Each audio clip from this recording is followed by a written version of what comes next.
На 5 дена пред истекот на рокот за поднесување на годишна даночна пријава, а по најавите за евентуално злоупотреби на туѓи матични броеви, а за кој веќе ние говоревме, со своја реакција и управата за јавни приходи.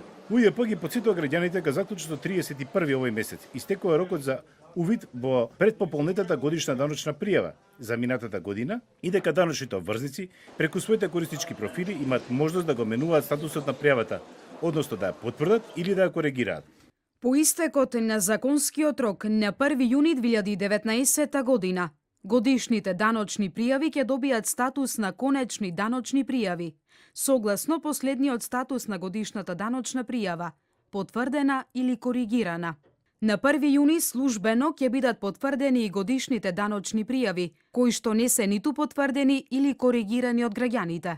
Од УЈП потврда дека онаа даночна пријава, која што е коригирана од граѓанин, а добила статус на конечна даночна пријава, ќе треба да биде одобрена од службено лице на УЈП, но доколку службеното лице не ја одобри, ќе биде донесено решение за утврдување на персонален данок.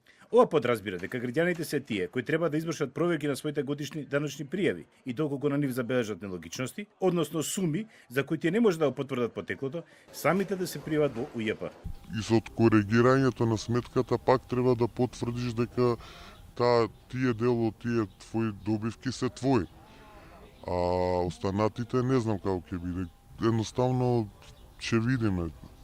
Ќе се бориме за ова да видиме барем да се заштита за матични броеви. За скандал со опишување на сестра на туѓи даночни пријави, со свое видување и првата директорка на Агенцијата за заштита на лични податоци Маријана Марушич-Кос.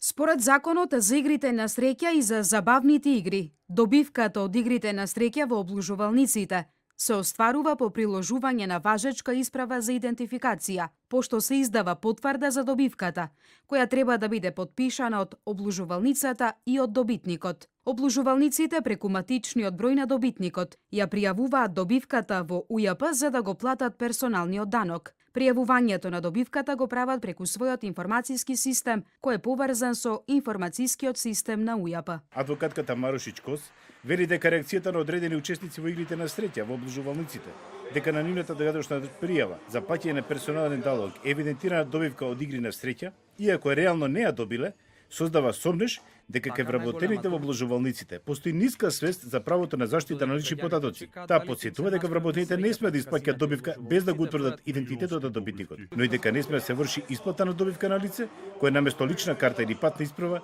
ќе издиктира туѓ или свој матичен број. Посочените примери представуваат сериозна злоупотреба на личните податоци. Експертите препорачуваат преземање на мерки за заштита на податоците во информацијскиот систем и користење на овие податоци единствено за целта за кој што се тие собрани.